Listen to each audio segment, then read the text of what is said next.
I feel the Spirit moving in me. I feel the Spirit moving in me. Aloha, welcome to Unity Church of Maui Sunday service. Once upon a time, there was a king who desired spiritual knowledge. And so he went to the forest where there was a tree, and on top of the tree in a nest lived a wise hermit. So the old king climbed up to the top of the tree and got into the nest with the hermit. And he asked the wise hermit, "So tell me, what is the most important Buddhist teaching?" And the hermit took a deep breath and he said, "Do no evil, do only good, and purify your heart." And the king was kind of taken aback and was a little bit disappointed because he expected a long dissertation. And he said to the hermit, "But this is so simple that a 5-year-old can do it." "Ah," said the hermit, "but an 80-year-old cannot." Over 2,000 years ago, a young man named Siddhartha was yet to be called the Buddha, and he spent many years training his mind. On the night of his awakening, he looked deep inside himself, deep inside his mind, and saw there both the causes of suffering and the path to freedom. Then for 40 years, he wandered through northern India, teaching everyone who would stop and listen to him.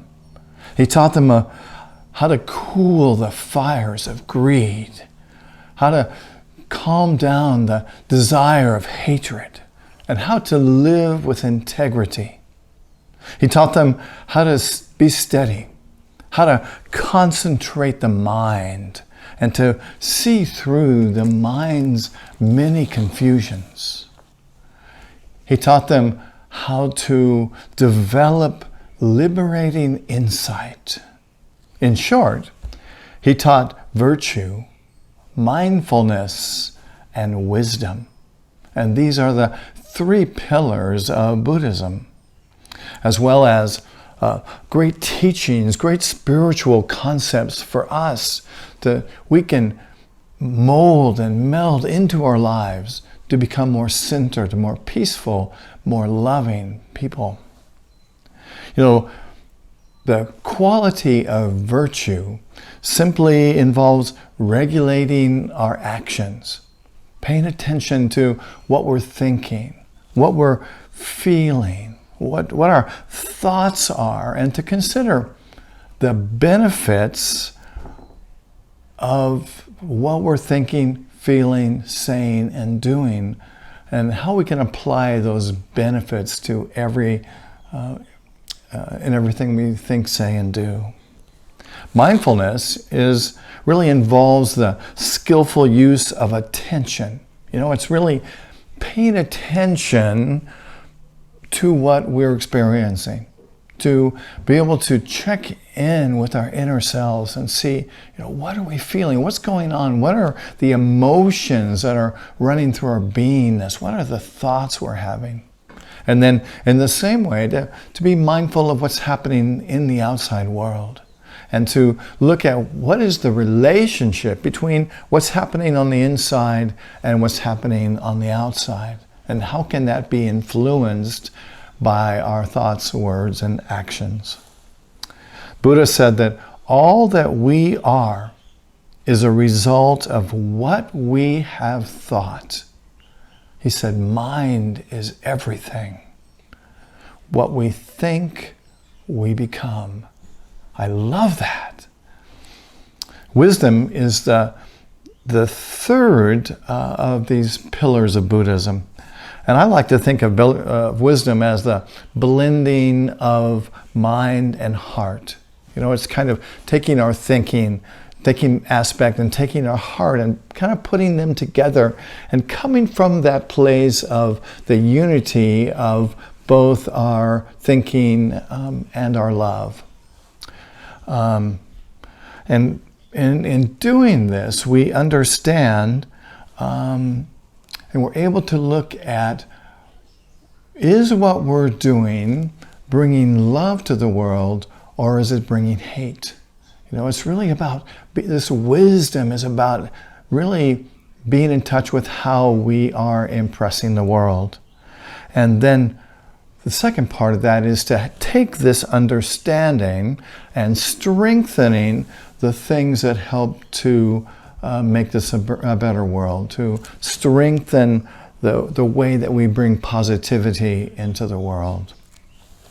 You know, we are pushed around by so many thoughts and actions and things happening on our planet right now. This is an incredible time, as we know, for all of us to live. There's so many things that we get pushed around by our politics and by the leaders and by climate conditions and by the virus that's spreading right now and the tension that's happening amongst our different countries. And there's so many things that push us around, and that we get to look at how can we be with them in the most practical and loving way. And then, of course, one of the biggest influencers on us is that inner voice, you know, that takes all of this and often pushes us in a direction through criticizing us or belittling us. And so this talk today I'm calling Vote for Yourself. And the idea is really to look at, how are we standing up for ourselves? How are we being on our own side? Are you being on your own side?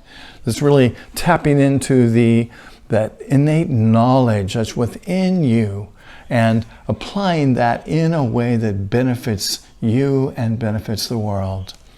And we can really only do this when we vote for ourselves and we are on our own side.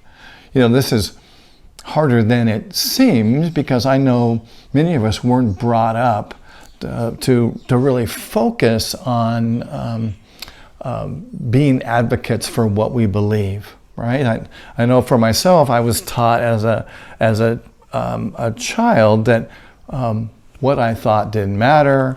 I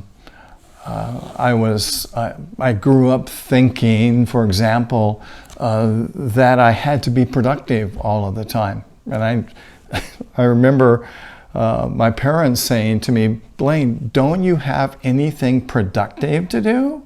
You know, I'd be playing or doing something, and they would present me with this idea, which made a huge impression on me.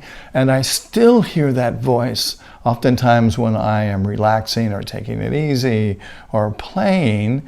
And I find that this voice creates a lot of anxiety for me and forces me to stay focused for reasons that I think I need to be productive, and oftentimes keeps me from being present to what is really happening and being able to enjoy this moment.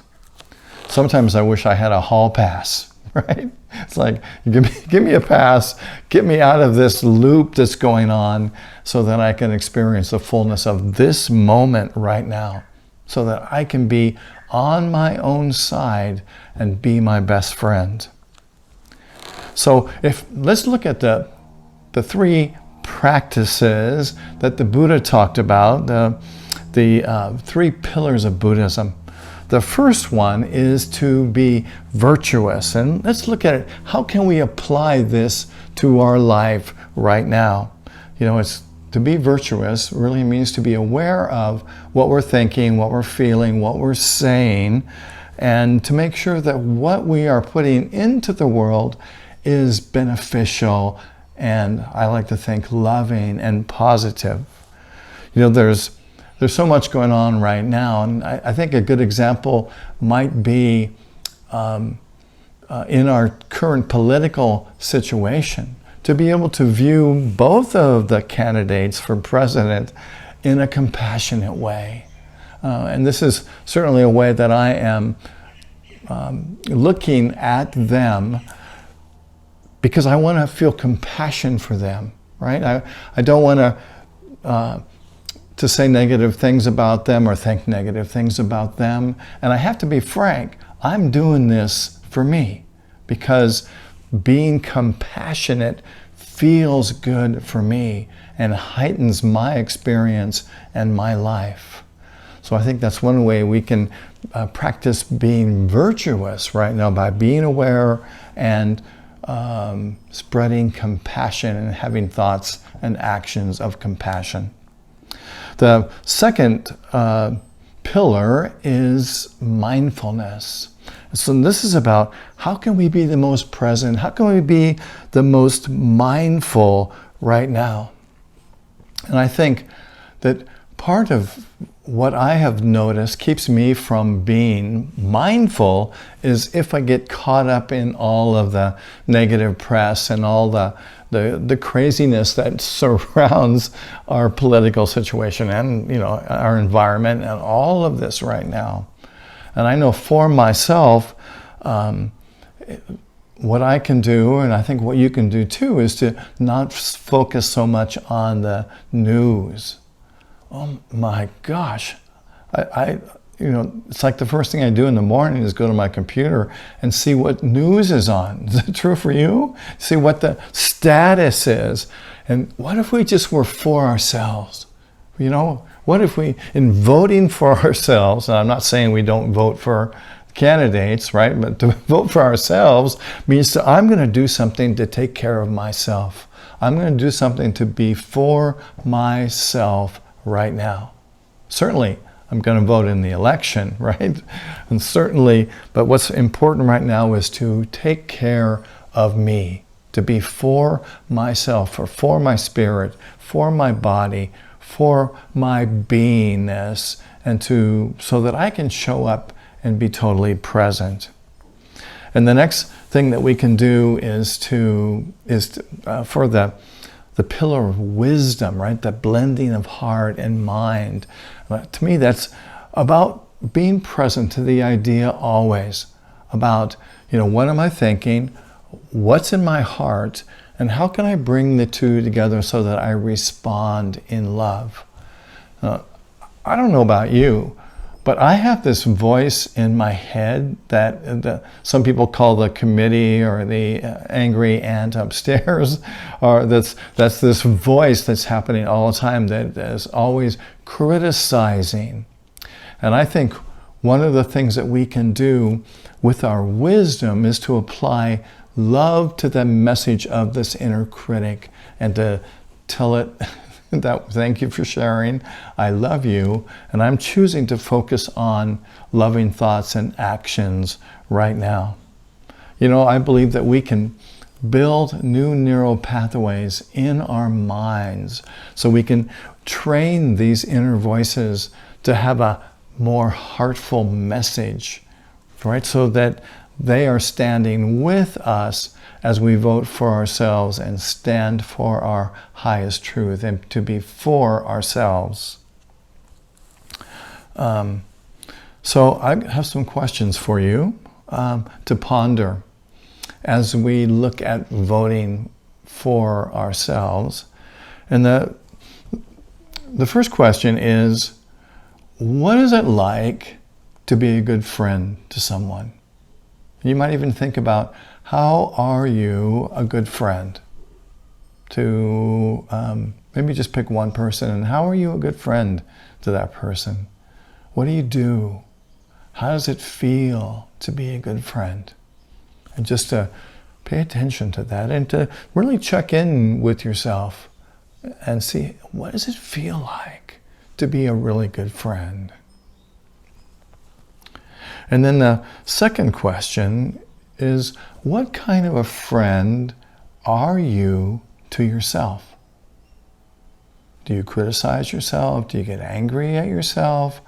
Do you not cut yourself slack, or do you cut yourself some slack? Do you love yourself? What kind of friend are you? How would you compare the way you are to yourself to the way that you are with other people? And to just kind of take note of it, and to make an effort perhaps to increase or to improve that relationship, to really be for yourself, to be your best friend or your good friend. And then, do you allow yourself to be totally present? Is there a time when you say to yourself, I'm just going to be present right here, right now, and I'm going to be okay with just being present right now? And to give yourself that space and that time, and to say, thank you for sharing, to the little voice. I can hear it right now as I put out that idea. The little voice says, oh, you should be doing this, or you should be doing that, right? The whole committee jumps up, right? And just to say, thank you for sharing, I'm going to be with myself right now. The Buddha said, you yourself, as much as anybody in the entire universe, deserve your love and affection. Wow, isn't that great? You deserve your love and affection. And in a sense, the universe deserves you to love yourself. Because as you love yourself, you express that in the world, right? We can only treat the world at the same, we tend to treat the world at the same level we treat ourselves. So if we really love ourselves, we can be in the world in that same love. You deserve, as much as anybody in the entire universe, your love and your affection. And so, now, I'd like to invite you to do sort of an active meditation with me. And it's, I'd like you to kind of be with what I'm saying, right? So it's not the kind of meditation we are kind of going to check out, but to be active with me. And I'm going to ask some questions and invite you to consider some things in the meditation. So I invite you to be present to that. So why don't you close your eyes and just be present right now. And perhaps you hear that little voice, and just invite it to have a seat, to relax.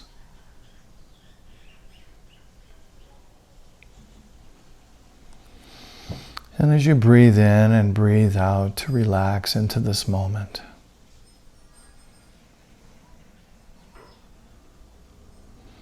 And to ask yourself now, are you for yourself? Are you on your own side? Right now, in this time in your life. Are you on your spirit side?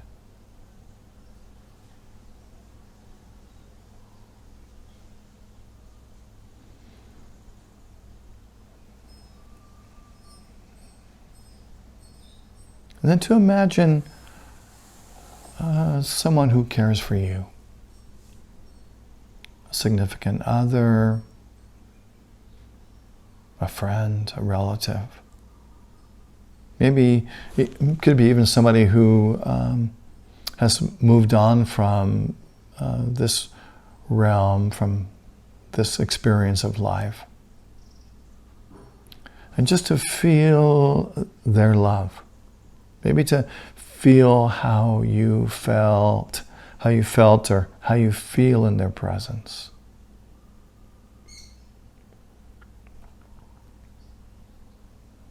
And just let yourself bathe in that feeling of being loved.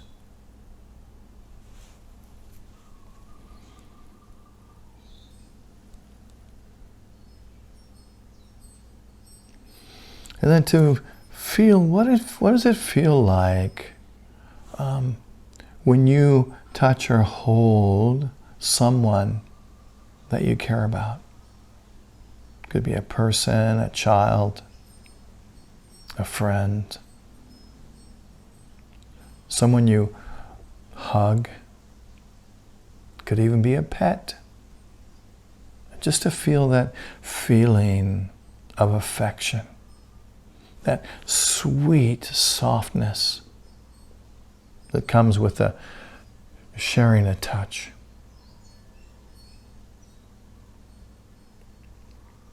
And just let yourself bathe in this feeling.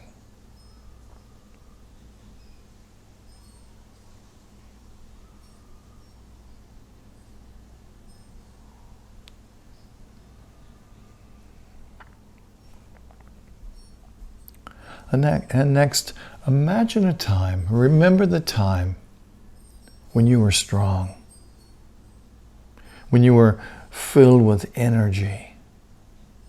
Maybe you felt a little fierce, or when you felt powerful, when you felt centered, when you felt really in touch with your body, with your mind, with the activity of your spirit, with that time you felt really divinely connected to your higher self, to the allness of life.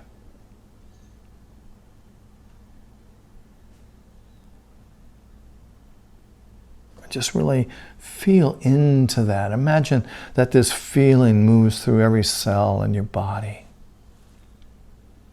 That you feel it with your entire being.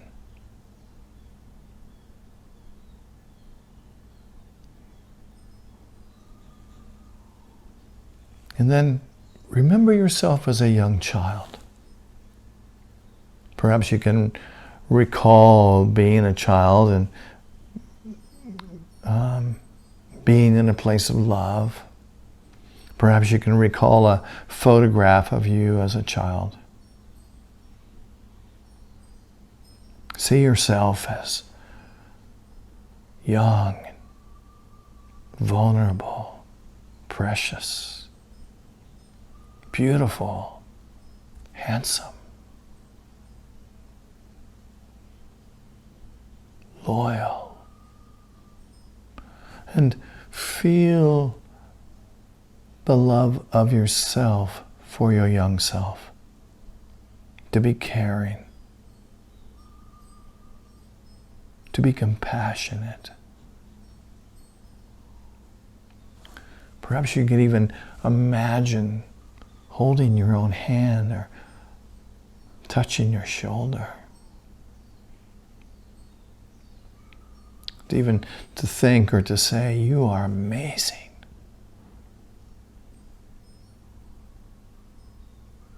You are so beautiful and powerful, loving.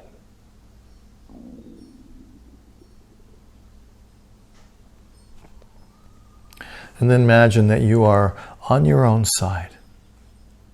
Imagine taking these feelings into your body now. Imagine that you are on your own side. Feeling the strength and the power in your connection to the truth of who you are.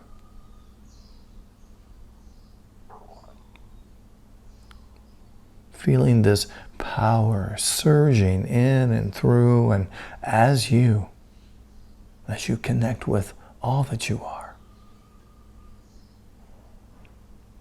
Knowing that right in this moment, mighty currents of love and light infill you, energize you, empower you, and impress on you your truth.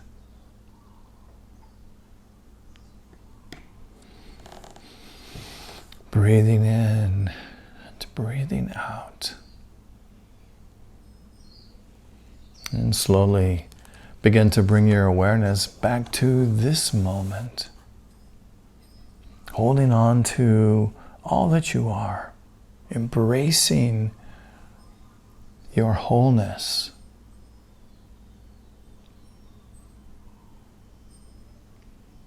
And I invite you to bring your awareness back to this moment and to open your eyes whenever you're ready.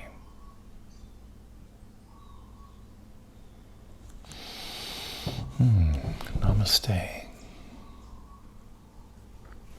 I'd like to tell you one of my favorite stories told by Michelle Obama. And it happened a number of years ago before they spent time in the White House. And when they lived in Chicago, it's a pretty well-known fact that Michelle and Barack almost got divorced. Michelle was working at a big corporate job, and they had 2 girls at home. And she was feeling unimportant, she was feeling unseen, she was feeling unheard. And Barack wasn't around much because he was busy working. And Barack even told his grandmother that he didn't think that their relationship was going to work.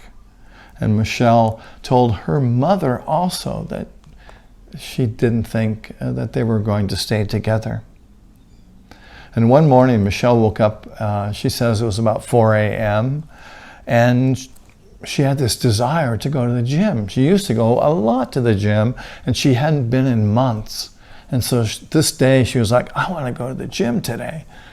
But her thought was, well, what's going to happen when Barack and the girls wake up and they're going to need breakfast? You know, who's going to fix some breakfast? And then she had the thought, gosh, well, you know, Barack went to Harvard.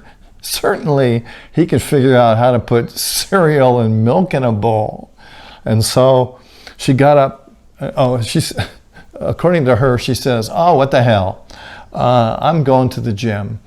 And while she was on the Stairmaster, she says she had an epiphany. And she realized that she had been waiting for Barack to make her happy. And she realized that she needed to make herself happy. So when she got home, Barack and the girls were sitting at the kitchen table eating cereal. He had indeed figured it out. And she announced to the family that they have new rules in the Obama household. And she said, number 1, I'm taking my mother up on her offer to help with the kids. Number 2, Barack, every day that you are in Chicago, dinner is at 6:30. I guess that meant he was supposed to be there. And number 3, every Sunday is family day. Number 4, we are going to have a date night every week.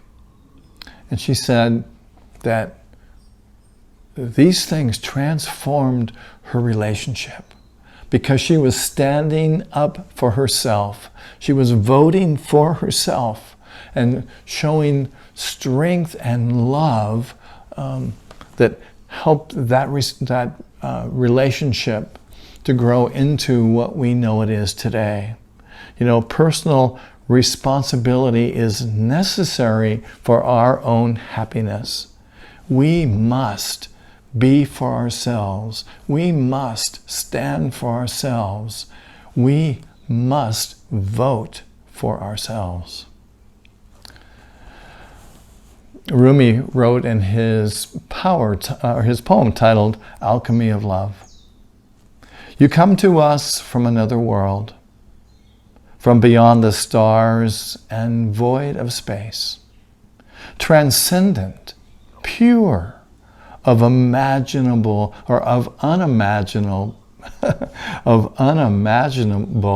beauty, bringing you with the essence of love.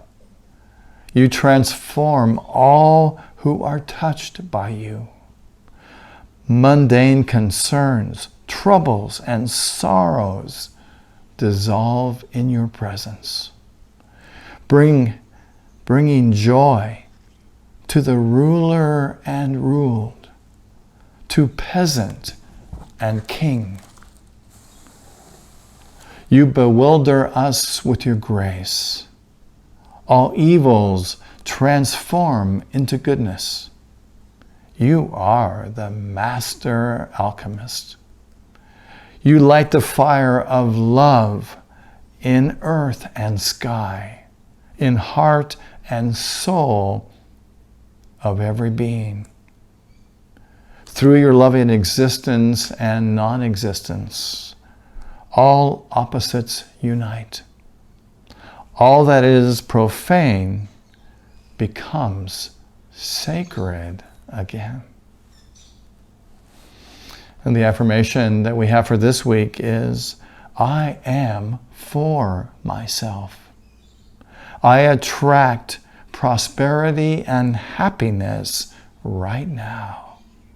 Think or say that with me. I am for myself. I attract prosperity and happiness right now. And so it is. Namaste. Well, thank you for being with us this morning. It's great to be with you in love and in spirit. And I invite you now to prepare your donation, your love offering to Unity on Maui. And in doing so, you might hold a number in your mind, or perhaps some of you have checks that you're going to send in to us. So I invite you to hold those and to hold each other in our ministry and in our congregation. And let's do that as we pray and affirm together our prayer for prosperity, which begins. Through a grateful, giving heart, my mind and life overflow with the abundance of God's all-providing, infinite supply. And so it is. Thank you. Thank you for your gifts. Unity on Maui is totally supported by the gifts that you give, and we are loving you and so blessed to be able to do this work. And you can give a gift to us by putting it in an envelope addressed to Unity Church of Maui at 483 South High Street in Wailuku, or by going to our website and www.unityonmaui.org and clicking on the donate button. And of course, our website is safe, and it's a wonderful way for you to give to us. So thank you. I just have a couple announcements today, and a couple exciting announcements. And if you read our newsletter or looked at our website, you might already be aware, but next Sunday is going to be a very special Sunday. Faith Rivera is going to be our very special video guest musician.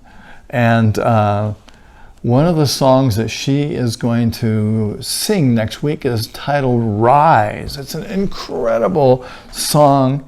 And I was so inspired by listening to her song yesterday that I decided to title my talk, Spirit, Rise Up, Rise in Me, which are words from this amazing song.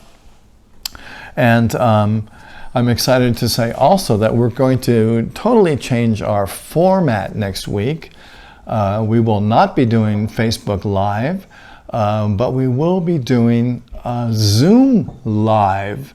And the links to our Zoom room will be in the eBlast and on the new on our website.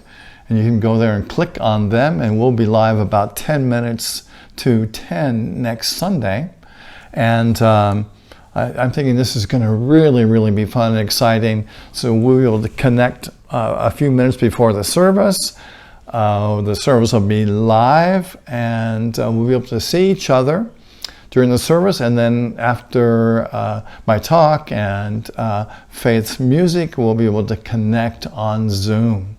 So that'll be new and exciting. There will not be a Zoom call next week at 11 because it's going to be live on Zoom. And I'm anticipating that I will also record the video and put it up on YouTube as we have been doing. And I'll post it on Facebook as well, but it will not be on Facebook Live next week. You'll need to tune in, if you want to see it live, to Zoom. All right, and I think that's all about that. And then also, guess what month this is? It's October, right? Guess what happens on October 31st? Ooh, are you scared? Yes, because it's Halloween, and we're going to have a Halloween party on Saturday, October 31st, again on Zoom at 7 o'clock. And so those links will also be in the newsletter and on our webpage. And it should be a spooky, fun time. I'm anticipating that we may tell spooky stories or spooky jokes, or maybe have some spooky games to play. All kinds of possibilities are happening for that. And that'll be a fun thing for us to get together and do on that Saturday night. So let's see, if you're interested in connecting with us during the week, we are continuing our Wednesday Zoom Daily Word Call and meditation. That's at 12 o'clock every Wednesday. And I imagine you probably know where those links are, right? They're in our newsletter on our website. That happens every Wednesday at noon. Be great to connect with you. And if you enjoy our Sunday services, you can also go to Unity Church of Maui's YouTube page, and we've got a bunch of music and videos up there for your enjoyment. And I just want to throw in also, I plan on keeping this format for a while. This is kind of a test, but I'm anticipating that's going to continue. And so if this is something that excites you and you're enjoying the music that we show every week, you might want to donate to us, because we are acquiring a license that allows us to show these videos along with our talk on Sunday. All right then. I think that I have about covered it for today. Thank you for being here. I love you, I bless you, and I appreciate you so much. And I behold the light of Christ in you. So why don't we pray together the prayer for protection, which begins: the light of God surrounds us. The love of God enfolds us. The power of God protects us, and the presence of God watches over us. Wherever we are, God is. God bless you, my friend. Mahalo. See you next time. Aloha. Where I live, they're all raised.